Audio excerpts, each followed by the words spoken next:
Halo semua, selamat datang di Layar Teologi, Pusat Kajian Monoteisme Alkitabiah Teologi dan Filsafat. Hari ini kita punya pembahasan yang cukup mendalam dan khusus untuk Anda. Kita mau coba telusuri nih bagaimana gagasan-gagasan kunci reformasi, ya seperti Solus Christus, Sola Gratia, Sola Fide, Sola Scriptura itu, gimana sih gagasan itu sebenarnya punya akar dan berkembangnya itu pelan-pelan gitu ya dalam konteks Martin Luther di akhir abad pertengahan.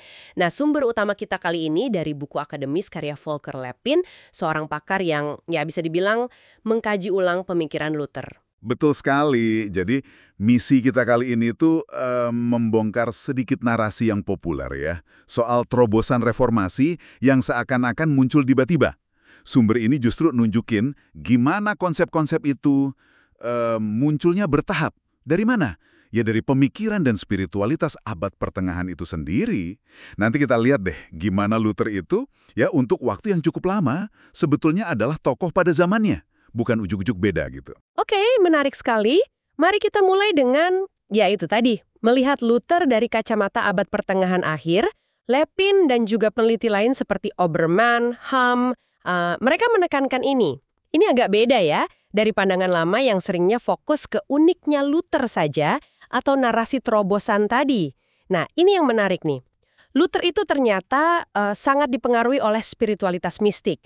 Misalnya dari mentornya, Staupitz, dan juga teologi skolastik, pemikiran teologis abad pertengahan yang sistematis. Itu seperti dari Gabriel Biel yang dia pelajari. Iya, betul. Dan kenapa ini penting buat Anda pahami? Karena cara pandang ini mengubah kita melihat reformasi, bukan lagi soal penemuan baru dari nol, tetapi lebih ke sebuah transformasi.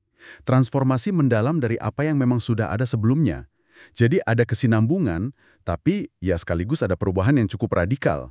Akar pemikirannya itu agak di masa lalu, yang kemudian dia kembangkan, diarahkan ke sesuatu yang baru.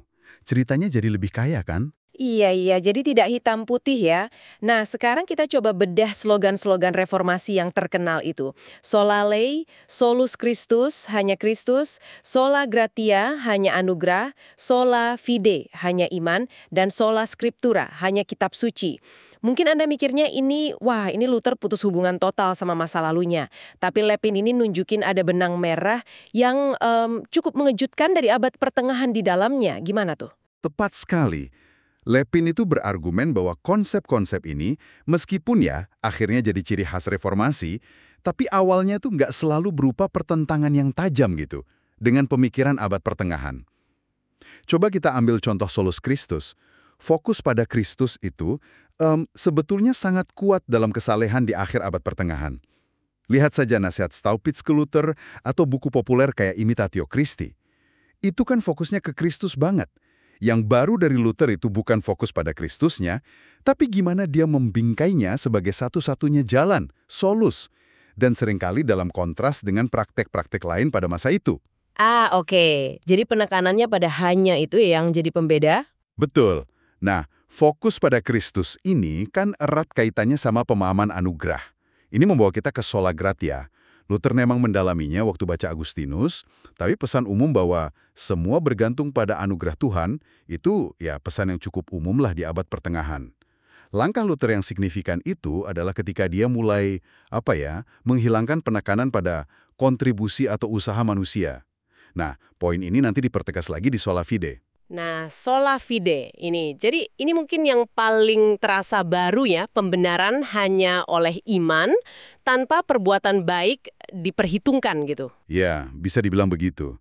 Ini memang jadi titik pembeda yang cukup jelas ya, menghilangkan peran usaha manusia dalam keselamatan di hadapan Tuhan. Ini kan masih jadi diskusi penting ya dengan teologi Katolik Roma. Meskipun deklarasi bersama Lutheran Katolik tahun 1999 itu mencoba menjembatani ya, dikatakan perbedaan yang tersisa seharusnya tidak lagi memisahkan gereja. Menurut Lepin, sekarang ini tidak sekontroversial yang sering diasumsikan orang dulu. Kalangan Lutheran sendiri kan mengakui peran tradisi dalam menafsir kitab suci. Nggak kaku-kaku amat lah. Terus di sisi Katolik, Konsili Vatikan II lewat dokumen Dei Verbum juga menekankan hubungan erat antara kitab suci dan tradisi. Ratzinger, Paus Benediktus XVI, bahkan meringkasnya sebagai sola scriptura, Totum in traditione, kitab suci saja, tapi semuanya itu ada di dalam tradisi. Wah, ini perspektif yang menarik sekali. Jadi nggak sesederhana yang sering kita dengar ya? Iya, intinya, Lepin mau menunjukkan bahwa bahkan di dalam Sole ini, terkandung warisan bersama dari abad pertengahan. Perbedaannya memang nyata, tapi munculnya itu bertahap, bukan revolusi semalam jadi. Oke, ini membawa kita ke gagasan kunci berikutnya dari Lepin. Soal perkembangan bertahap ini versus narasi terobosan yang dramatis. Kayak cerita Luther tiba-tiba dapat pencerahan di Menara Biara gitu kan. Lepin menolak narasi ini karena dianggap menyederhanakan sejarah.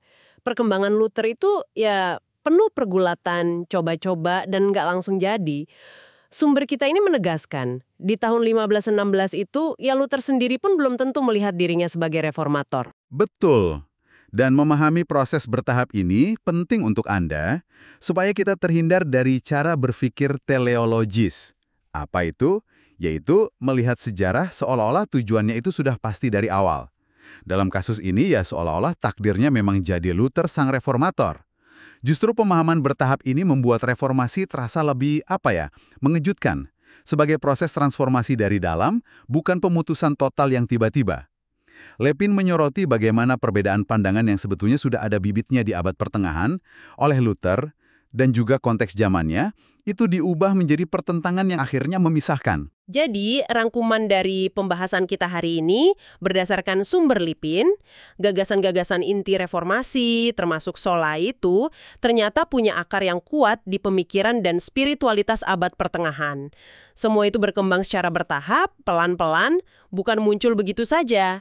Luther, untuk waktu yang lama, adalah bagian dari zamannya sebelum ia akhirnya mengubah zaman itu. Begitu ya? Tepat sekali. Dan sebagai penutup, Lipin ini menyodorkan satu pemikiran yang menarik untuk Anda renungkan. Jika kita bisa lebih memahami transformasi bertahap ini dan mengakui adanya warisan bersama antara tradisi Katolik dan Protestan, mungkinkah ini bisa membantu menjembatani perpecahan gerejawi yang masih ada sampai sekarang? Jadi pertanyaannya untuk Anda renungkan.